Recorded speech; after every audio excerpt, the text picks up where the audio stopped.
Everywhere's fucking expensive. Gas is too damn... The rent is too damn high. Anybody remember that guy? Who? Remember that guy that was... It was... Oh, what the hell was it? It was when Obama ran, I think. It was that long ago. And it was this older black guy from New York who was running for president. And he somehow got enough interest to be in a debate. And his whole platform, he wore like a tuxedo, and he wore these like black leather gloves during this debate. He was dressed like ridiculously. He had like a cane with a ball on top. And whenever they asked him a question, his answer was, "The rent is too damn high."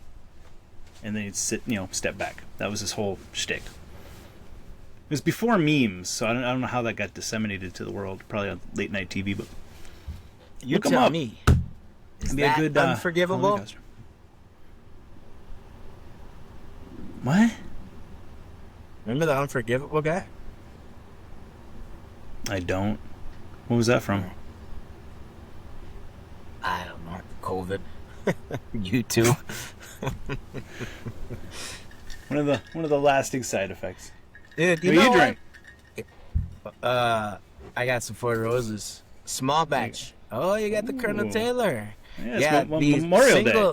Single barrel is my favorite of the roses, but they didn't have that, and so I got this one. Small batch is like their flagship, isn't it? Shit if I know. Okay, All well, right. you can do the introduction now. Yeah, let's get into it. Oh, man.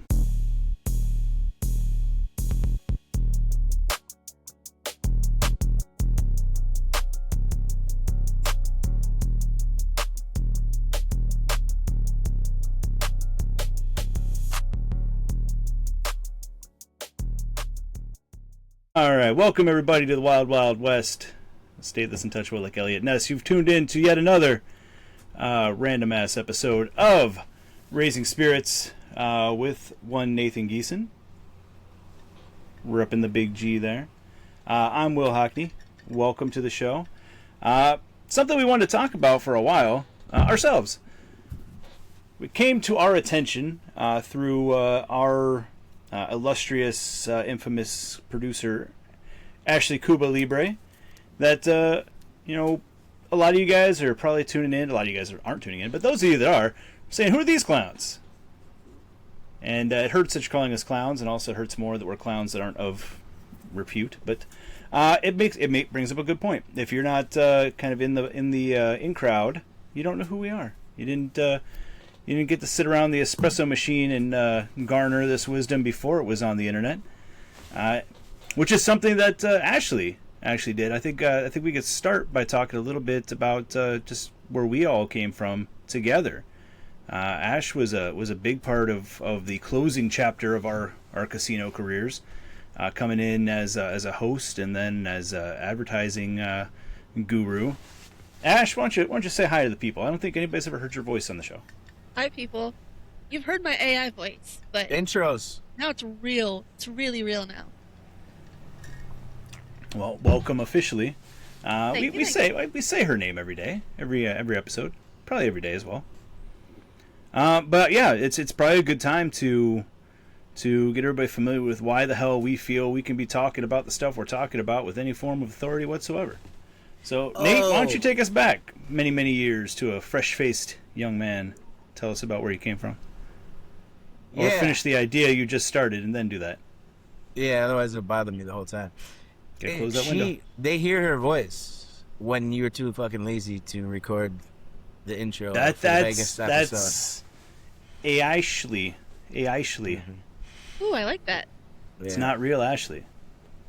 It's the Anyway. Ashley that'll take over. Ashley will be dead in the basement, and this AI will have taken over her life, and it'll still produce the podcast for several weeks before we catch on. That's absolutely 100% true. Yeah. This is It'll be good 2.5 for cashing me. checks. Oh, yeah. Yeah, it's coming for all of us. Alright, what was your question again? Where do we start? Who the hell are you, Nate? Who the hell do you think you are? You know who I am. But for those who don't, grew up and spent the majority of my childhood and youth in Green Bay, Wisconsin. Hence my my Packer fit here. So Cheesehead, part owner. For those of you who don't know, the Packers being the only team that's publicly owned. So I went into the hospitality industry. I think I was like 15, and mom is social worker, and I like the service industry, and I went into this small cafe where a gentleman actually had hit a little bit of a lotto and bought this cafe and started his own restaurant. And small, maybe a half mile from my house, and so I used to walk and bike to work, and got in bussing tables and dishwashing, and because it was such a small entity, I was able to learn all these different facets and start prep cooking for him, and kind of a jack of all trades. And so I liked the hospitality industry. Eventually, he was a great chef, but was not a great manager. So when his business started to close down, he went down to a joint just next door to Lambeau, on one block over, and this bar, restaurant, and banquet hall. And so he said, "Hey man, I gotta bring my guy Nate over here." And so applied for a job then, got in there, and did again same thing, bussing banquets, working from Friday nights all the way through the weekend, double shifts, split shifts, and I always had that kind of hustle mentality, see as much money as I could pocket, and then go spend on stupid stuff later the next week. Even though Pops didn't care for that. So anyway, shout out to Homer. Shout out to Homer. He used to charge me for gas to drive me down to work and back. Even though Ma didn't care for that. But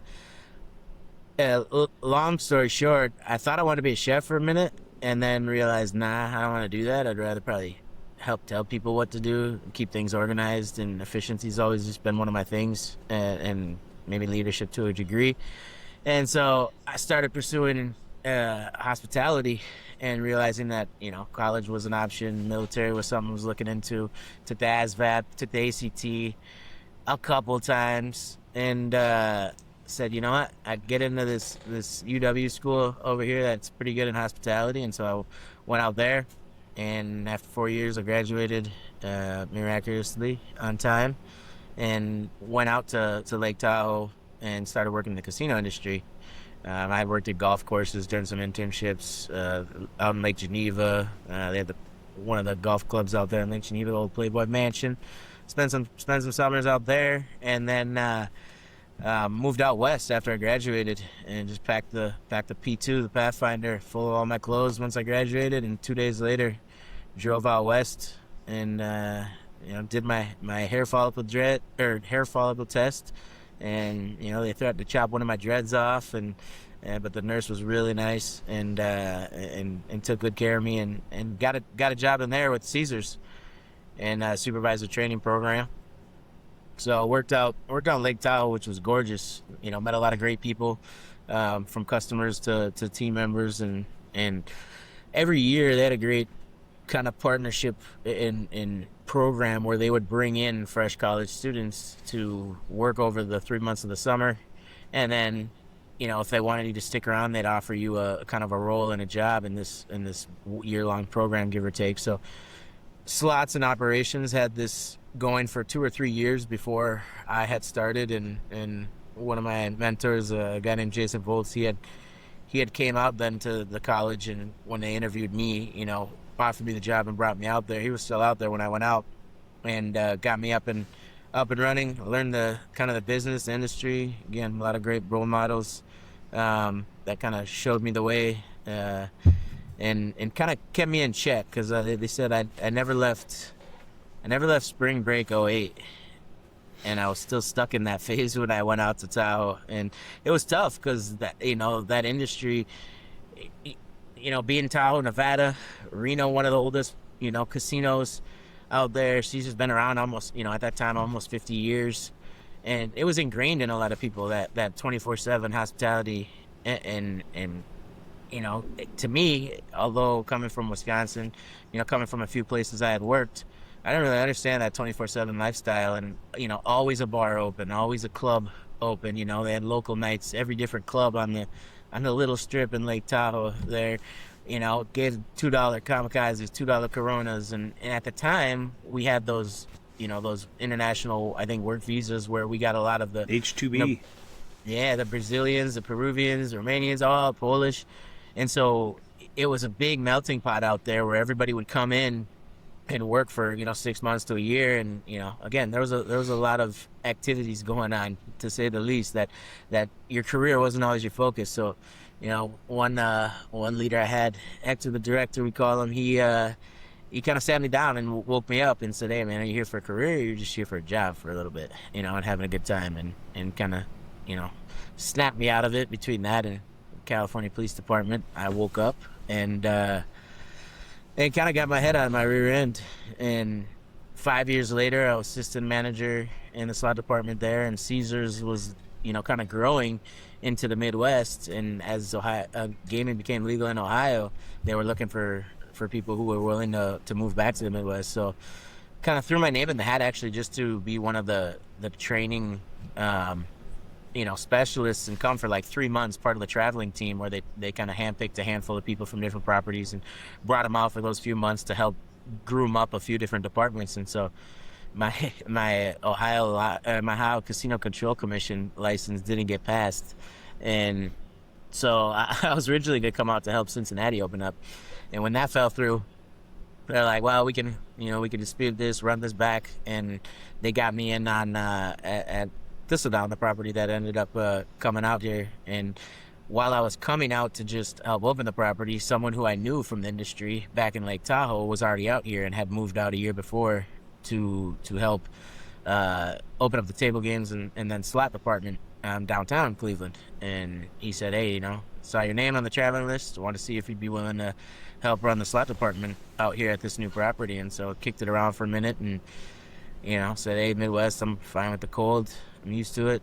8 hours from Packer games. I ain't got to fly back every one that I go to." And so Tahoe was tough to leave, but beautiful place. And that was part of the problem. The ceiling was pretty low, especially at that time after '08 when the economy took a shit.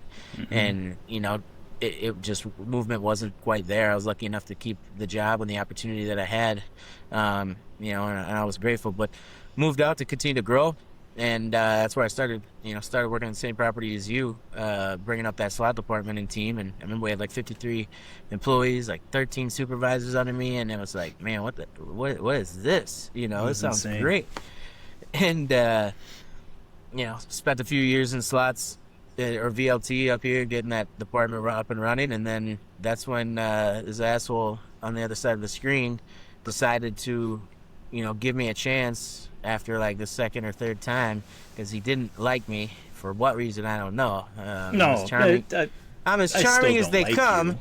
And that was probably two stupidest decisions he ever made, in not bringing me on earlier. Look where it's led us. Two roles. Yeah, well, here we are. So you made your choices.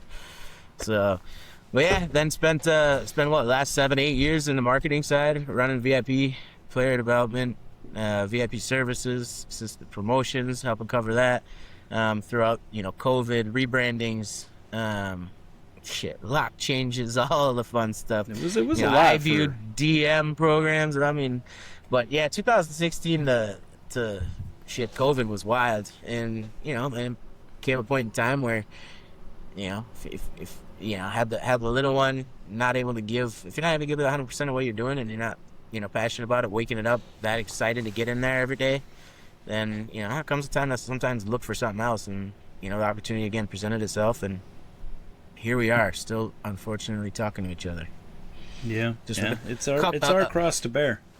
Couple more members in the office right now. Maybe. Debatable. We could have been busier in the office, actually, back in the day.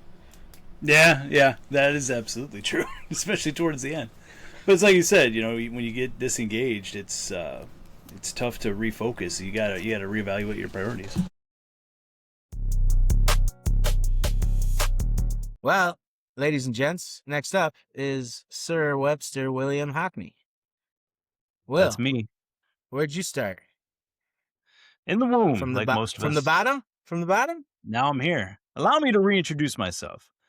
Got started, I shouldn't say got started, but I was born in Massachusetts. My grandpa was a little bit of an entrepreneur, so we moved around a little bit. because of some business things. So I ended up going to kindergarten in Hawaii, where I learned what the state fish is. Shout out to those of you who know. Let's Went hear it. to That's the humu humu nuku nuku apua. Yeah. Use that in an interview, and hopefully it works for you. That'll be a story for the. We'll put that on the B side of this one. Went to was a preteen in California, Southern California, and then went to high school and beyond in Arizona. Hence my cacti shirt here. Katy Perry just went through my head as you said that. I Probably jamming out to that. don't know where that came from, but all right. I got my start in hospitality at the ripe old age of 17. I've been working since I was 12, but in usually with my grandpa, different print shops and things like that. But got a job at the local casino. I was living in Bullhead City, Arizona, which is across the river, the Colorado River from Laughlin, Nevada, which had, I think at the time, 11 casinos. So a pretty good sized industry there, kind of Vegas light for those of you who don't know it. Vegas for the elderly crowd, or in the summertime for the boaters, jet skiers. Pretty a cool place to visit. But I ended up living there for 13 years, so have some other opinions on it too. But it was a great place to get my start. I got started at the Riverside, which was the first casino that was built there by the founder of the town, Don Laughlin. Worked there for a little bit as a busboy. Moved down the river. They say you move down the river, you move up to Harrah's. So part of that the Caesar's Empire that Nate was part of there eventually. Worked there as a temp. Started as a temp busboy and ended up leaving there as the director of marketing 10 years later. So a lot of great internal opportunities afforded me through some relationships, through some internal education, and just trying to get ahead. You know, I dropped out of high school, so I was trying to find my way through the world of the School of Hard Knocks there. So lucky enough to find, similar to Nate's story, find some great leaders that were able to knock me in the right directions. Ended up working in Starbucks for a while, worked at a Mexican restaurant, ran the steakhouse for a good long time there. And that's where I got to interact with our GM quite a bit. And he said, if you can run a steakhouse, you can run a host department. So put me in charge of the host department, eventually put me in charge of the flight department. And about 70% of all the customers or all the revenue to the property ended up coming through my manager's office. So started to get a little taxing, if you will. It used to be three positions, it used to be two directors and two managers, became one manager. And so when a peer of mine ended up coming over to Cleveland to open up the casino, first casino in Ohio, I was recruited by her. Didn't have the best relationship with our Las Vegas leadership at the time of the company, so didn't get that transfer. But when it came time for Thistledown, got that transfer as the director of marketing over there. So it was a great experience in Nevada. And then, did not prepare me whatsoever to come over to Ohio. That was a whole different thing. Like Nate said, we started off real wild and crazy with high levels of staffing, didn't know what to expect, kind of just building things as we went, which was very exciting, doing everything for the first time, finding your way through, going through the rebrand, going through COVID and all that good stuff, packed a lot into 10 years there. And then at the same time with Nate, started looking at, what else we could do to get out from under being an employee, no matter what level of the organization you're working for. If you're not owning it, you're an employee. So kind of looked at the world a little differently. We made some other decisions and ended up on the other side of this camera here, which thankfully, very, very grateful for the fact that our current new standard business model affords me the opportunity to live life on the road. So me and the wife have been full-time traveling in the RV around the U.S. for the last 2.5 years, coming up on 2.5. So knock on wood, we'll continue to do that till we see all 50 and then some. But yeah, hospitality industry was very, very good to me. Built everything I had that was able to translate into this. So here's to Jack, Caesars, and all the other places that took chances on us. Cheers. Fucking right. Ashley, you made a similar mistake to both of us and ended up working with us. So tell us a little bit about where you come from. Yeah. So I was born and raised in Northeast Ohio, And I got my first start in gaming when it was legalized in Ohio, probably about 2012, 2013. I opened up the Hard Rock Casino, RIP, Ooh. as an EVS supervisor. I worked at a hospital before that, so I was like, hey, I clearly am in Ohio. I don't have any casino experience, but that sounds like a much more fun environment than a hospital. So I gave it my shot, got hired, uh, realized that wasn't really what I wanted to do with my life. I loved working there, wasn't really a big fan of working grave shift there in EVS. So our EVS office was right next to the performance shop, which the performance team at a casino are the people who move, install, and fix all the slot machines or VLTs. So I made friends with those guys. And when a position opened up, I was like, you know what? Let me go ahead and shoot my shot. It was a little bit, tiny bit of a pay reduction, but I knew I would enjoy my life so much better. So shout out to Rob Lester for giving me a shot. I don't know where he is now. Last I heard he was with Aristocrat, but cheers to you, Rob Lester, because I loved it. I super enjoyed my time there. Uh, was an amazing job until I had some differences of opinions with our leadership team. I kind of worked my way up. I was supervisor, ended up being a project manager there, and just they had a new manager, new director. Shout out to Polly because he was our director when we got hired. He Shout left out to shortly after. Paulie. Shout out to Polly. He left quickly after I was hired in performance, so we had like a whole new team come in. Just ends up not really working out, but conveniently, there was a casino 15 minutes up the road, little place I like to call Jack, where I met Will and Nate. Eventually, I started there in VLT Ops. So shout out to Frank and Lana, who just retired. So congratulations to Lana Congrats, Lana. and Eduardo, who just got promoted. Shout out to Eduardo and Rich, who Rich likes every single one of our posts. He, whether it's a reel or a story, doesn't matter what the app is. Shout out to Rich because Richie he's always Rich. supporting this podcast. He was another one I worked with in the beginning who I'm sorry, Nate, because I know you started in VLT there, but we had the best team. Truly the best. I can't hear you, Nate. You're muted. Someone had to pave the way. Okay, Someone fair had to enough. pave You the built way. you That was- built Nate's the VLT ancestor. and then moved I'm on. telling you, I left a good footprint in everything over there. I don't know what the hell happened once I left. No, we It's a had the big ass best team. print to fill in that chair. Actually, That's awesome for Eduardo and Lana too. You know, both two team members that started there day one. I remember, you know, when I first got there, and I was privileged to meet and work with, and you know, they helped me around through my time just getting acclimated to Ohio, and you know, Lana and her family, Panos, you know, going out golfing with them and being welcome to you know, Easters with them and things like that. So they helped make my time, and hearing that she finally retired, she put in some good, you know, some good time there, and that place is much better off for her. And again, congrats to Eduardo, you know, stepping up into that role too. That's awesome to hear. It's well deserved. One of the lowest turnover departments, I'll tell you, it had to be. Mhm. You know, 100%. Yeah. I didn't realize it at the time, but that was probably a couple of the best years I've ever had in my entire life. Like, it was really an example of the phrase, like, you don't know the good times until they're gone.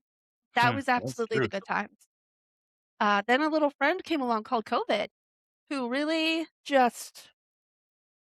decided to fuck shit up for the casino industry. It was really hard for us in the slot department. Even though we had restricted hours and even though we had less machines on the floor, we were literally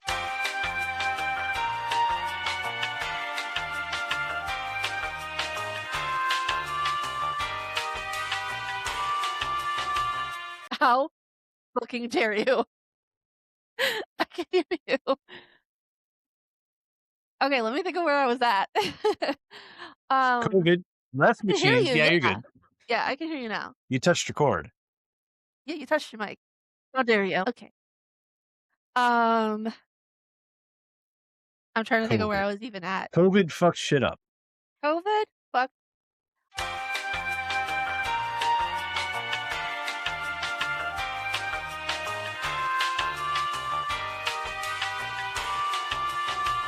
I swear to fucking God. I swear to fucking God.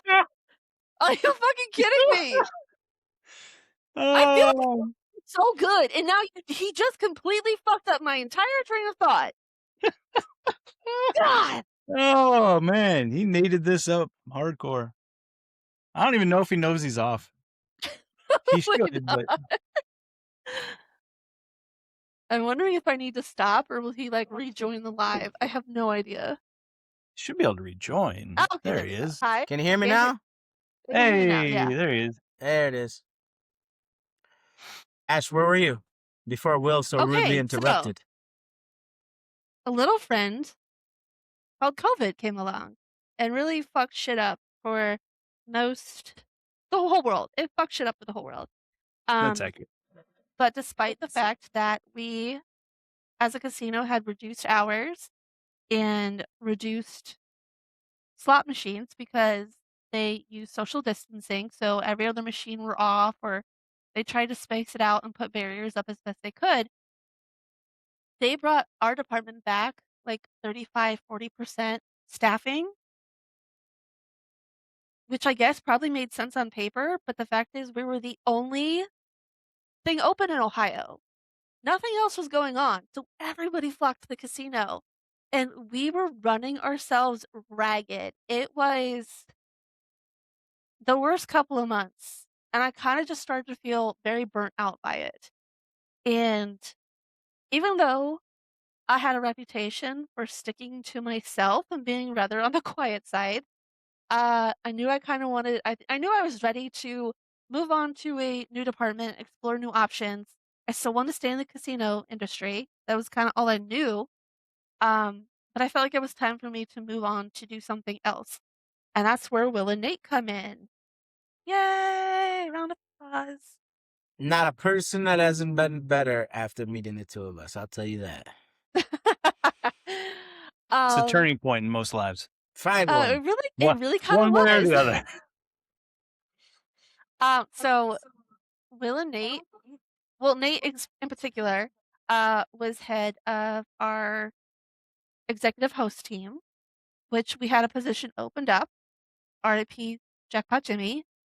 May his legend rest in peace. He's not dead. I just want, it was, if you knew Jackpot Jimmy, you knew. OD'd on the jackpot juice. Yep. Jackpot juice. Very good. Jimmy worked for me 2 different times throughout my stint there in 2 different departments. But when his spot opened up, I had a couple people, shout out to Sheila and Brian, Sheila be that. who were like, "Hey, you should apply for that. You could actually be really good with that." Because as a VLT supervisor, I worked with the executive hosts a lot, especially regarding like guest issues, things like that. So I worked with Brian and Sheila a lot on the floor, and I was kind of like, I don't think they even know who I am, but I'm willing to shoot my shot. I'm the girl who shoot her shot. I don't really care. I don't have anything to lose. So I did, and I got to interview with Will and Nate, and I knew I had to make a really good impression. And so I chugged a Mike's Hard drink in the parking lot before the interview and went in with them.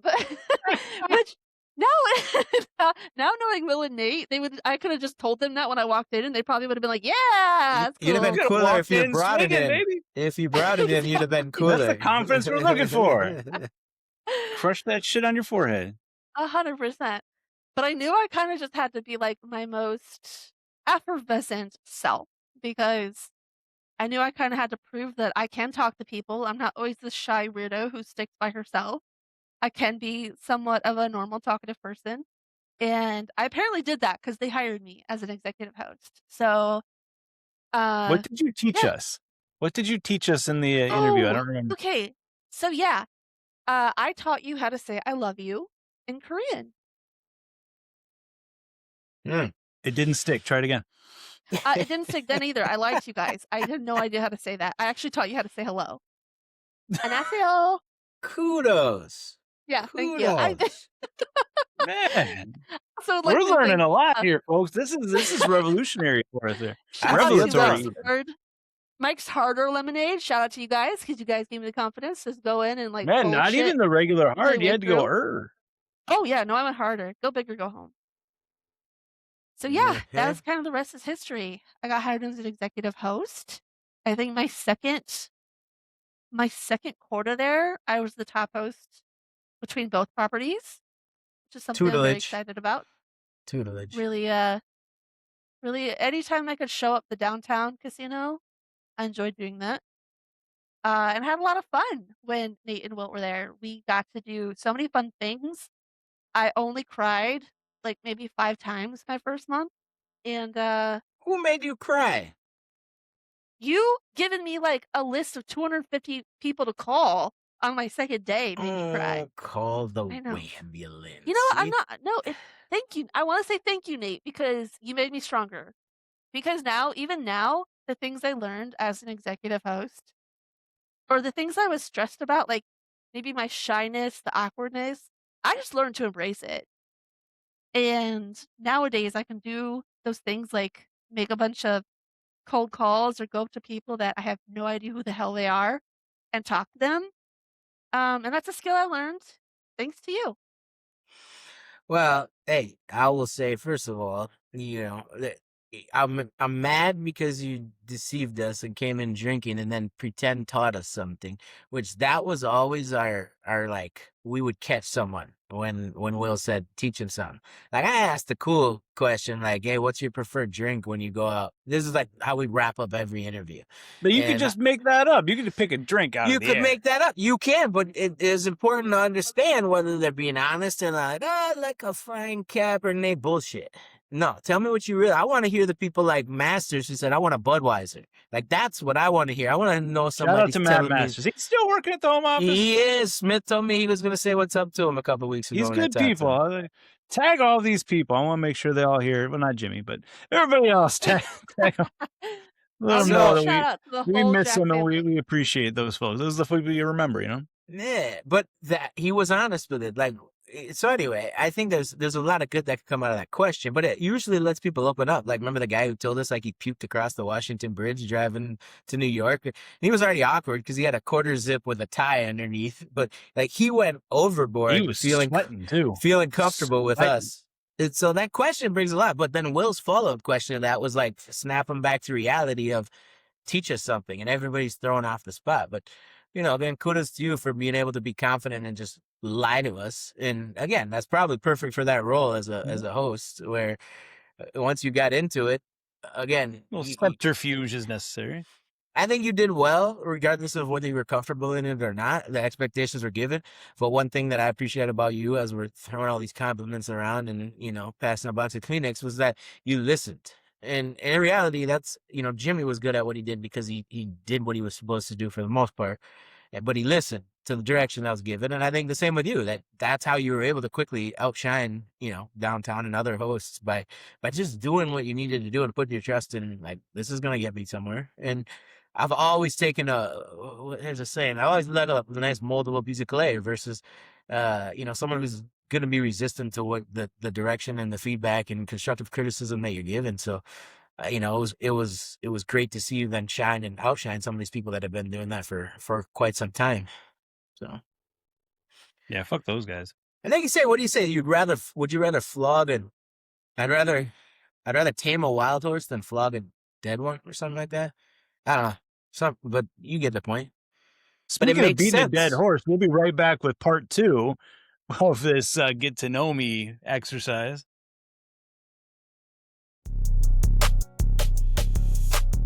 Ash, I'm putting you to work this week. I've already decided. I got a list of 250 people I need you to call.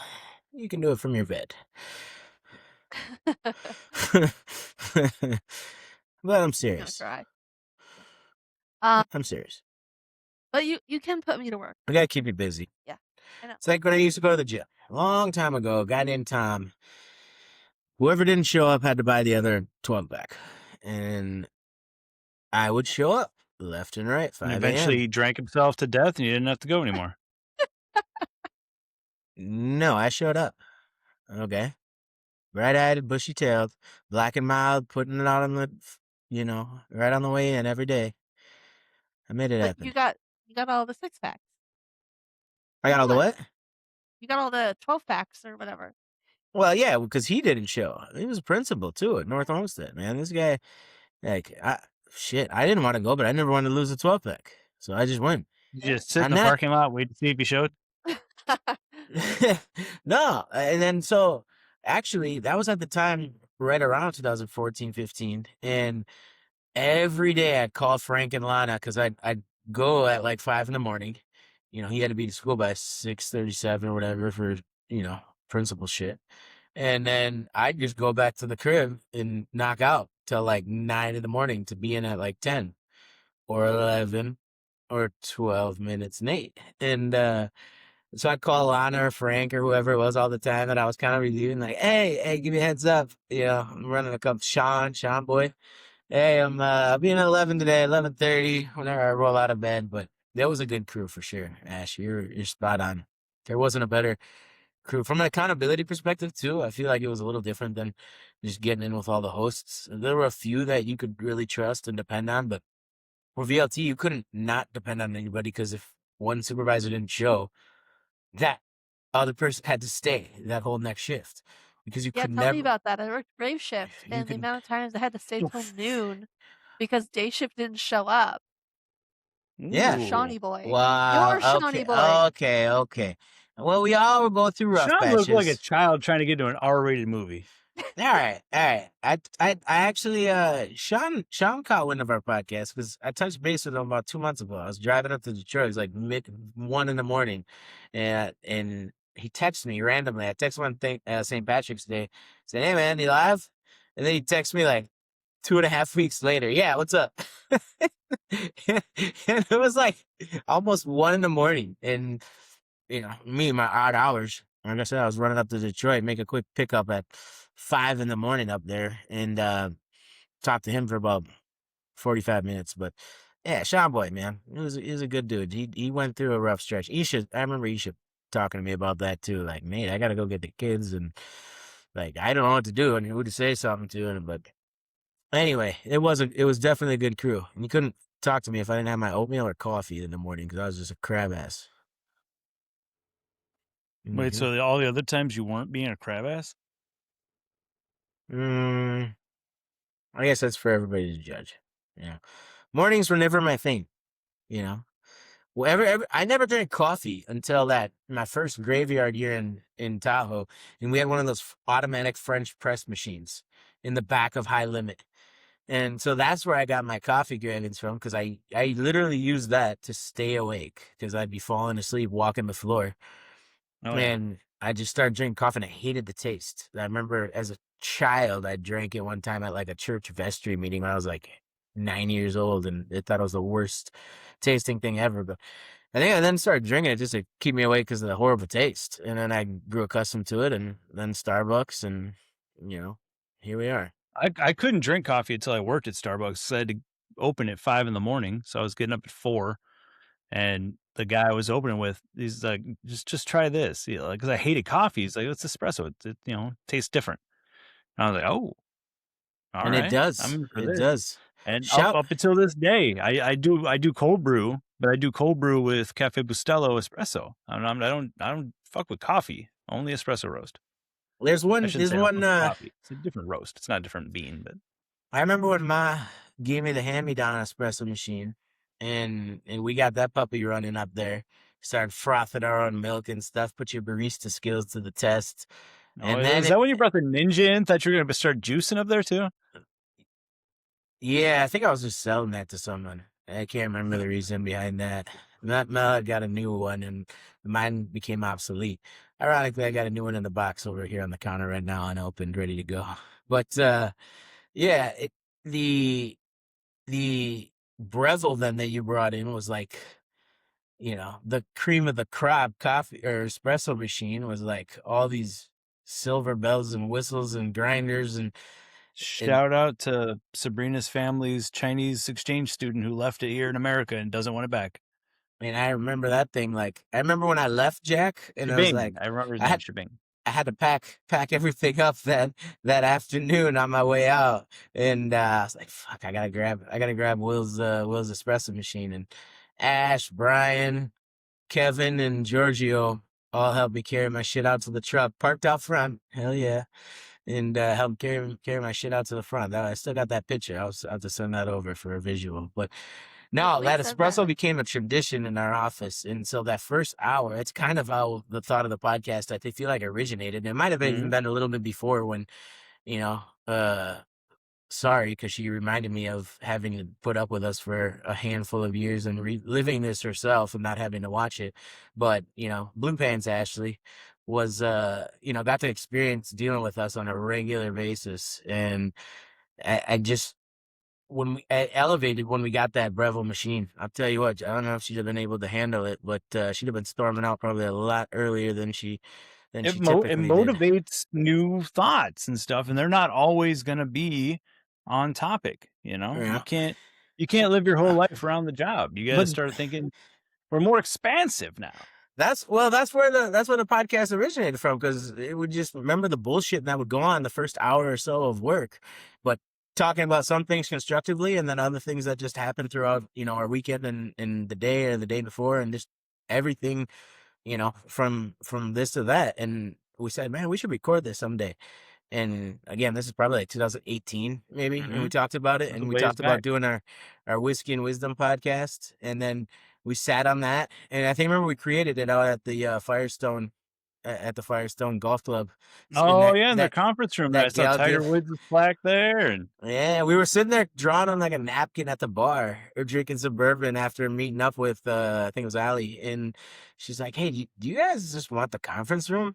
Like, as we were drawing on these napkins, which is kind of ironic now considering what we're doing and everything. But so she gave us the board, and we just started doodling this big game plan of this consulting venture that we were going to do, and focusing on leadership and development, and then we slept on it for like 2 years, 3 years. And then I just remember Googling Whiskey and Wisdom randomly, and sure enough, there's this goddamn podcast. I was like, we missed the boat on that. And shout out to Will, because he's always been the person to kind of hold me accountable when I'm not doing it myself. And he's like, we need to just do this. It's 8 years later, but let's just do this and see what happens. So you can thank him for why we're boring everybody and talking shit all the time. But back to the coffee. I want to give a quick shout out and RP to my man Daryl. Every day he'd come in, he'd ask me for if I got a little bit of espresso, a little juice for him. And again, that was just a tradition in the office. He'd say, I know you're in because I can smell that espresso down the hallway. And he'd come in and I'll grab his juice and then hit the floor and cruise the floor. Like he was like the Eduardo of VIP, as a host when I was there. So shout out to Daryl. Pour one up for him. Pour one Good up dude. for Daryl. No one ever walked as fast or purposeful as Daryl. Oh, he got where he wanted to go. Yeah, He gave BLT a run for their money, and like we're the fastest people in a casino. It was very impressive. He did. He walked like a 40s cartoon character, like just these like comically long strides. Like I tried keeping up with his ass, and it was not going. He was 20 years my senior. He's just lapping me. He spoke that fast too sometimes. While trailing off. Spoke faster than words.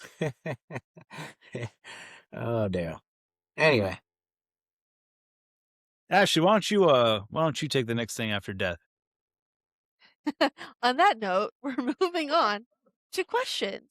I have a couple questions for you guys. I'll alternate, and some of them might be a little more silly, some of them might be a little more introspective, but they all made me think of you, and I kind of want to know the stage answer. of drinking. Actually, write that down. The 4 stages of drinking. We need to discuss that on the pod at some point. Duly On the noted.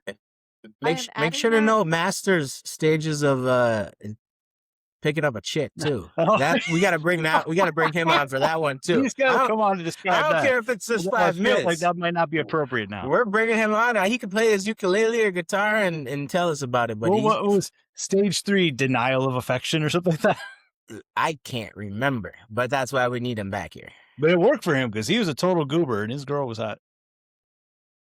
How you gonna compliment the fucking guy and say we miss him, and then tell him he's a total goober and his girl's hot? He knows. I mean, he put He on a opened up great the first show when he minute. finally decided to propose, and doing it, I think, at the Luxor, if I'm not mistaken. Place where you got to probably duck halfway through the room. But yeah, The Luxor? don't say shit about Masters. No, you shut the fuck up. I love Masters, man. Like from first of all, he's the only person I've ever been to talk to about blues guitar. Second of all, I tried incessantly to get in on him and his brother's game where they buy packs of 90s baseball cards and go like head to head over who got the better player. I'm like, that sounds fun as hell to me. Golfing with I'm him a was goober pretty cool too. to that extent. Huh? That golf round with him was pretty cool too. Yeah. Probably the last time I golfed about 4 years ago. Yeah, shit. My clubs are expired at this point. Ashley, take it away or we'll keep going. Nate, who is the funniest person in your family? Probably Pops. Homer is pretty fucking funny. Jack is a quick number 2, but Homer is pretty fucking funny. I hate to say it. Will, what songs there's- would be played on a loop in hell? California. Oh, shit. I like I could find something in most music, but I'm not a metal person. Something I would turn off would probably the song from Titanic. The Celine Dion song. Wow. It was played so incessantly at a certain age in my life. I would listen to Kiss FM because it was what played all the, before it was weird, all the Diddy songs. You had, it was all the hot new music, and they would just play that shit incessantly, and it just really fucked my shit up when I was 11, 12. Celine Dion? Ruined my summer. I'd like to personally apologize to you.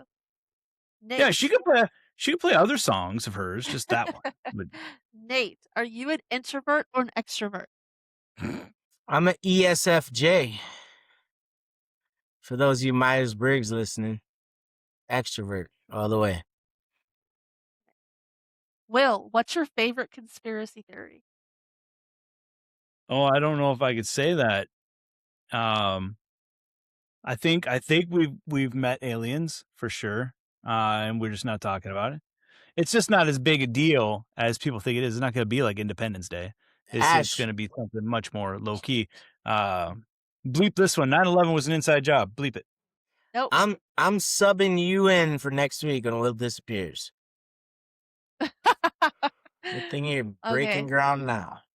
Go look up Bohemian Grove. Already got Will. Present. Which actor would you want to play you in a movie about your life? Oh, man. Oof. Well, yeah, everybody'd laugh if I said Denzel. That was the first guy that came to mind. But probably Keenan. That's honestly, that was the second person that came into mind too. I cheated not. That's what I was gonna say. Mighty Ducks. Will, 2. what's the weirdest food combo you've ever tried? I love peanut butter on a hamburger. I don't know if that's that weird, but people look at me weird. But that's a delicious flavor combination. Surprisingly good. I like to koji age things, so that puts people off. Where I'll put koji rice, which is a rice that's been inoculated with a mold, and then you grind it up into a powder. You put that powder on a meat, and basically in 48 hours you have the same flavor and tenderness as a 48-day dry aged piece of meat. So that people get real weird about that because you're basically molding a steak. You're decomposing a piece of meat on purpose, which normally you would try to avoid. So that's usually the thing that makes people look at me weird the most. Will has a weird philosophy because I'm allergic to peanut butter and don't eat nuts and shit regularly. That's why I like the dry aged steak, because of the nuttiness that the decomposing meat gives off. Yeah, you seem like a person that desires the taste of nuts. Ashley, you got any other Moving questions? on. Nate, what is the best compliment you've ever received from somebody? Best compliment. Besides the one you gave me earlier, like thanking me, that make you better? Anything can anything top that? Nah, not much. My compliments are I feel like are the success of the team and the people around me. So, watching others succeed kind of is the compliment that I need, not necessarily a verbal one, but I know when I again left my footprint on someone or in someone's ass. So I appreciate knowing that, and it doesn't always have to be verbal. So, but thank you for yours earlier today. That did, that meant a lot. Thank you. Aw. All right, so now we're going to enter a series of rapid fire questions. This requires a 1-second response. So I'm going to start with one and then move on to another. And it's got to be real quick. Don't have time to think about it. Will, sweet or savory? Savory. Nate, early bird or night owl? Salty. Night owl. Back to the nuts. Will, cats or dogs? Dogs, for sure. Nate, swimming pool or beach? Beach. Will, summer or winter? Depends on where you are. If I had to check, generally summer. Nate, Halloween or Christmas? Christmas. Will, driver or passenger? Driver. I get car sick. Will? No. He's elaborating on every fucking answer. It took 1 Nate. second. I have 1 second to answer. Nate, comedy or horror? Comedy. Will, cocktail or mocktail? Cocktail. Cocktail for sure. Nate, night in or night out? Out. Will, vacation or staycation? My life's a vacation, baby. Fair enough. Nate, pizza or pasta? Pizza. Will, waffles or pancakes? Pancakes. Nate, hamburgers or hot dogs? Hamburgers. All right, thank you. That's all I have. Thank you, guys. Let's give a round of applause for Will and Nate. Woo! I'm sure everybody's clapping. Oh, yeah. Those She'll are put in pretty- the sound effect. I Yeah. will. If we need anybody to My elaborate. wife from the bedroom that's about 100 degrees because we had the air off for the sound quality here. So Yeah, clothing Shout out optional, to Sabrina. Sabrina. Clothing Yeah, optional. shout out to We know Sabrina. that. I'm sure being back there, the clothing has been optional because it's 92 degrees here with like 80% humidity. So Ooh. wrap it up, Ash, so we can put the air back You know on. what? You It's just- time. you suffer for the art here. Yeah, guys, it's time to wrap it up. Raising Spirits is a New Standard podcast hosted by Will Hockney and Nate Eason. Produced by me, Ashley Cuba. Theme music by Marcus McLaughlin. Musical director, Angel Flowers.